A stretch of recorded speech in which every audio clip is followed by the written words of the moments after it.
Assalomu alaykum aziz kuzatuvchilar. Bugungi darsimizda to'g'ri asos andaza yaratishni o'rganamiz. Birinchi o'rinda olgan o'lchamlarimizni hisob-kitob qilib olishimiz kerak bo'ladi. Bizda asosiy o'lchamlar ko'krak, bel va bo'ksa aylanalariga harakat kengligi qo'shib olamiz. Bizda harakat kengligi 8 cm va mana shu chiqqan javobni 4 ga bo'lib olamiz. Undan keyin kengliklarni 2 ga bo'lib olamiz. Old kenglikni 2 ga bo'lamiz, orqa kenglikni 2 ga bo'lamiz. Umumiy yelka ko'krak oralig'ini 2 ga bo'lamiz va bu yerda hozircha mana shu o'lchamlarni 2 ga bo'lib olamiz va hisob-kitobni chiqarib andazada foydalanamiz. 21, bo'ksa aylanasi 28, 16 old kenglik, orqa kenglik 16. Bu har xil chiqishi mumkin. Oldi ba'zan katta bo'ladi, ba'zan kichkina bo'ladi. 39 ni 2 ga bo'lsak 20, 19,5, 8 cm.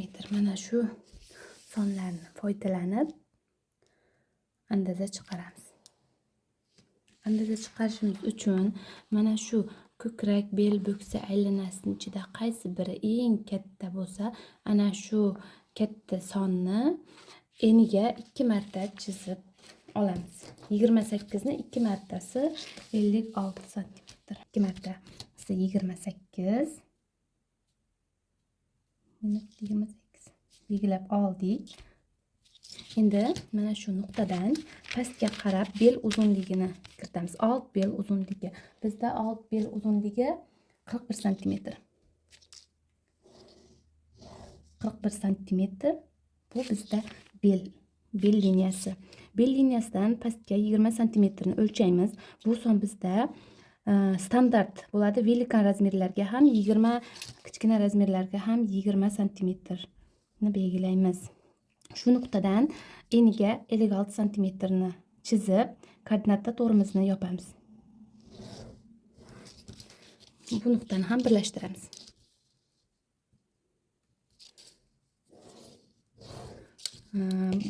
Bel chizig'imizni orqa markaz tomonga yo'naltiramiz. Bizda bu old qismi, bu orqa qismi bo'lib chiqadi. Hozir biz beldan tepaga proymani kiritishimiz kerak. Bizda proyma 2 usulda o'lchangan. Biri 17 cm, biri 29. 17 cm ni beldan tepaga o'lchaymiz. 17 cm bu proyma chizig'i. Sonlarni belgilab olay. Bu bel, bo'ksa, proyma.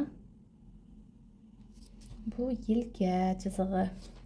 Endigi navbatda qiladigan ishimiz mo'yin o'yinlarini kiritib olamiz. Standart razmerda 7, chuqurligi 8 cm.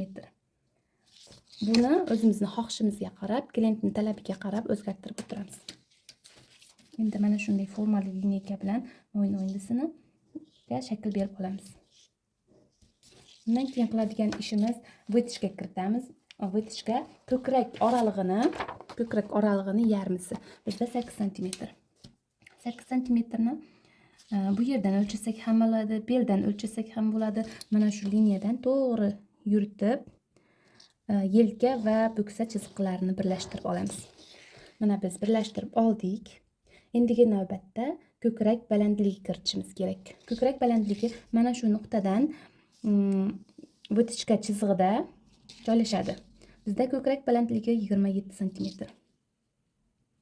27 cm belgilab oldim. Mana shu 27 cm ni markazini belgilaymiz. 13,5 belgiladim. Shu yerdan 3 cm yoki 4 cm yuramiz.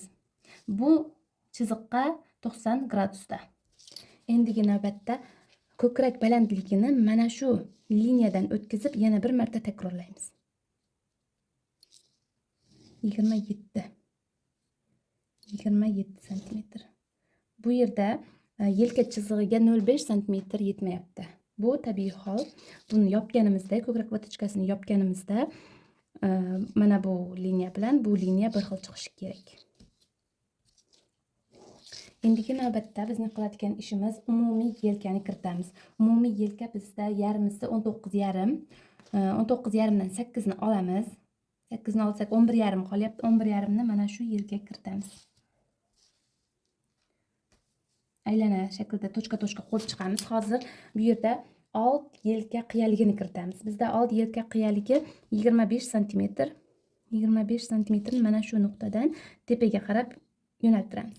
Mana shu yerda yelka qiyaligi to'qnashdi. Mana shu to'qnashgan joyiga qarab mana shu liniyani birlashtirib olamiz. Endigi navbatda mana shu nuqta bilan proyma chizig'ining o'lchaymiz va 3 ga bo'lib olamiz. Bizda 17,5 bo'lganda 6 cm dan olsak bo'ladi. 0,5 mm bizda hech qanday ahamiyatga ega emas. 6 cm 12. Mana shu ikkinchi nuqtaga mana shu nuqta bilan bu nuqtalarni tochka bilan 90 gradusda mana shu chiziqqa 90 gradusda nuqtalar qo'yib olamiz. Bu nima uchun? Bizda bu yerga old kenglikni kiritamiz. Old kenglikni kiritish uchun mana bu yerda 8 cm, qolgan qismini bu tomonga kiritamiz. Old kengligi bizda 32 cm, yarmisi 16. Mana shu 16 ni bu yerga kiritishimiz kerak. 8 ni olsak 8 cm qolyapti. Mana belgilab oldim. Endi yelka mana shu nuqta va proymani forma berib olamiz formaga. Lineykaning ichki qismidan foydalangan holda mana shu nuqtalardan o'tkazamiz.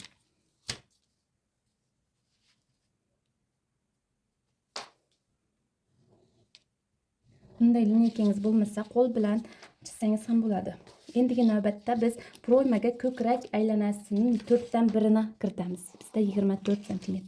24 mayda lineyka bilan 24 cm kiritdim. Undan keyin bel chizig'imizga belni 4 dan 1si va 3 cm ni qo'shamiz. 3 cm bizda vatichka hisobi. 21 bo'lsa 24 bo'ladi. 76 qo'shamiz. 8 bo'lingan 4 21. Endi bunga 3 cm vatichka hisobini qo'shsak 24 cm. Bo'ksa aylanasi bizda 28. Mana shu nuqtalarni birlashtirib olamiz.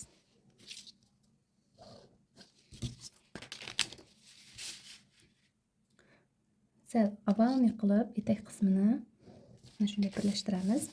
Endigi navbatda bizni qiladigan ishimiz vatichka kiritamiz. Mana shu bel chizig'iga ikkala tomonga 1,5 cm dan belgilab oldim. Ko'krak vatichkasini pastga 2 cm tushamiz, bo'ksaga 2 cm yetmaymiz va mana shu nuqtalarni birlashtirib olamiz.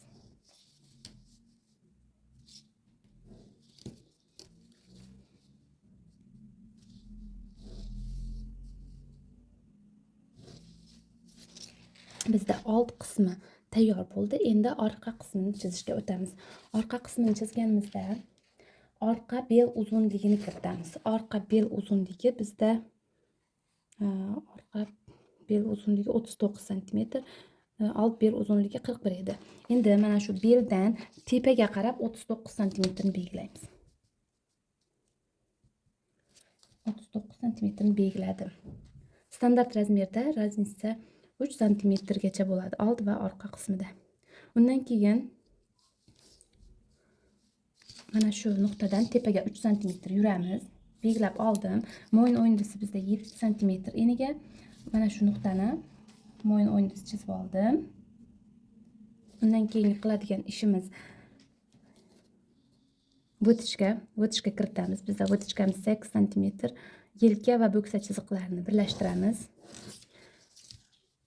Yelka va proyma chizig'ini markazini topib olamiz. 24 ni markazi 12 cm.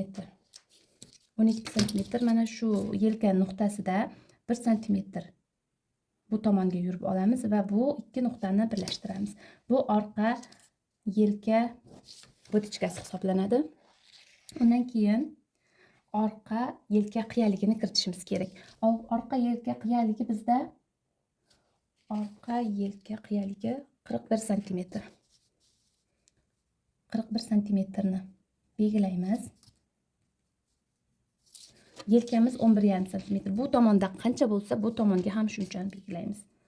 11 santimetr, 11,5. Mana belgilab oldim. Endi bu nuqta bilan proyma nuqtasini o'lchaymiz. 21 ga ozgina yetmayapti. 6,5-7 santimetr bo'lyapti. Ikkinchi nuqtasiga biz orqa kenglikni kiritamiz. Orqa kenglik bizda 16 santimetr.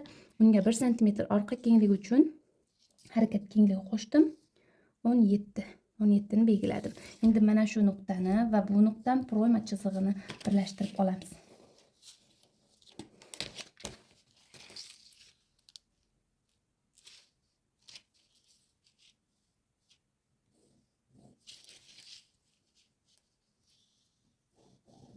Bu nuqtalarni birlashtirdim. Endi ko'krak aylanasini 24 belgiladim. Bel uchun 24 santimetr, vitichka haqqi bor. Bo'ksa 28 belgiladim. Endi mana shu nuqtalarni birlashtiramiz.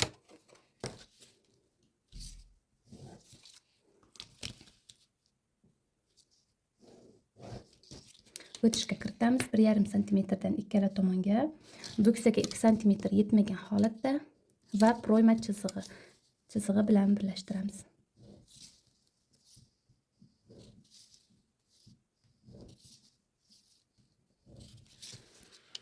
Bizda orqa tomoni va old tomoni tayyor bo'ldi. Buni kesib olamiz.